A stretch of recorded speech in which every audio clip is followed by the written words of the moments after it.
সকলোকে নমস্কাৰ। আজি মই অসম ইতিহাসৰ তৃতীয় খণ্ডত লৈ আহিছোঁ আপোনালোকলৈ বৰ্মন বংশৰ বিষয়ে। আৰু আপোনালোকে যদি অসম ইতিহাস অতি সহজে বুজিব বিচাৰিছে তেতিয়াহ'লে মোৰ ভিডিঅ'বোৰ চাব পাৰে। আৰু ভিডিঅ'বোৰ চাই যদি ভাল পায় লাইক কমেণ্ট আৰু শ্বেয়াৰ কৰি দিবলৈ নাপাহৰিব। এতিয়া আমি প্ৰথমতে জানো আহকচোন অসমৰ প্ৰথম ঐতিহাসিক ৰজা কোন আছিল। আৰু তেওঁ হৈছে পুষ্য বৰ্মন। তেওঁৱে হৈছে বৰ্মন বংশৰ প্ৰতিষ্ঠাপক। আৰু এই কুৱেশ্যনটো কম্পিটিটিভ এক্সামবিলাকত অহা দেখা যায় যে অসমৰ ঐতিহাসিক ৰজাজনৰ নাম কি। গতিকে এইটো সকলোৱে মনত ৰাখি লোৱাটো ভাল কথা, মনত ৰাখি ল'ব। তাৰপিছত এতিয়া আমি আহোঁ বৰ্মন বংশৰ কথা। বৰ্মন বংশ শাসনৰ পৰাই অসমৰ যি ৰাজনৈতিক ইতিহাস হৈছে সেই ৰাজনৈতিক ইতিহাসটোৰ স্পষ্ট আৰু নিৰ্ভৰযোগ্য তথ্য পোৱা যায়। আৰু এই বংশৰ ৰজাসকল একাদিক্ৰমে পুষ্য বৰ্মন, সমুদ্ৰ বৰ্মন, বলবৰ্মন এক, কল্যাণ বৰ্মন, গণপতি বৰ্মন, মহেন্দ্ৰ বৰ্মন, নাৰায়ণ বৰ্মন, মহাভূতি বৰ্মন, চন্দ্ৰমুখ বৰ্মন, স্থিতি বৰ্মন, সুস্থিত বৰ্মন, সুপ্ৰতিষ্ঠিত বৰ্মন আৰু ভাস্কৰ বৰ্মন। তাৰপিছত আমি জানিম এই বংশৰ প্ৰতিষ্ঠাপক পুষ্য বৰ্মনৰ বিষয়ে। পুষ্য বৰ্মনেই আছিল প্ৰথম ঐতিহাসিক ৰজা আৰু বৰ্মন বংশৰ প্ৰতিষ্ঠাপক।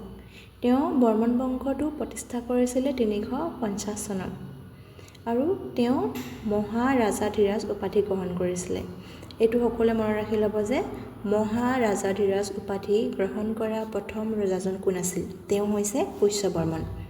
তেওঁৰ মৃত্যুৰ পিছত তেওঁৰ পুত্ৰ সমুদ্ৰ বৰ্মন সিংহাসনত বহিলে। সমুদ্ৰ বৰ্মন হৈছে বৰ্মন বংশৰ দ্বিতীয় ৰজা। তাৰপিছত আহিলে তেওঁৰ পুত্ৰ বলবৰ্মন এক। বলবৰ্মন এক আকৌ কাশ্মীৰৰ ৰজা মেঘবাহনৰ সৈতে এটা ভাল সম্পৰ্ক গঢ়ি তুলিছিলে। কেনেকুৱা সম্পৰ্ক?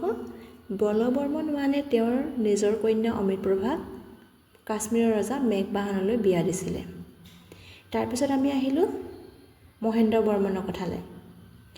বলবৰ্মন ওৱানৰ পিছত দুজন ৰজা হ'ল কল্যাণ বৰ্মন আৰু এজন আছিলে গণপতি বৰ্মন আছিলে। তাৰপিছত আমি মহেন্দ্ৰ বৰ্মনৰ কথা আহোঁ।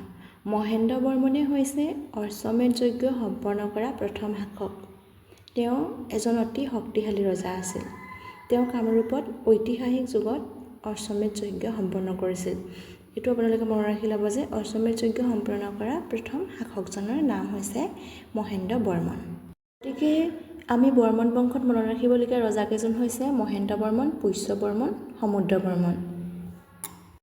তাৰপিছত এতিয়া আমি আহিছোঁ বৰ্মন বংশৰ শেষৰজন ৰজাৰ কথালৈ। শেষৰজন ৰজাৰ নাম হৈছে কুমাৰ ভাস্কৰ বৰ্মন। তেওঁক কিয় কুমাৰ ভাস্কৰ বৰ্মন বুলি কোৱা হয়? কোনজন ৰজাৰ দিনত অসমলৈ প্ৰথম চীনা পৰিব্ৰাজক হিউৱেন চাং আহিছিল?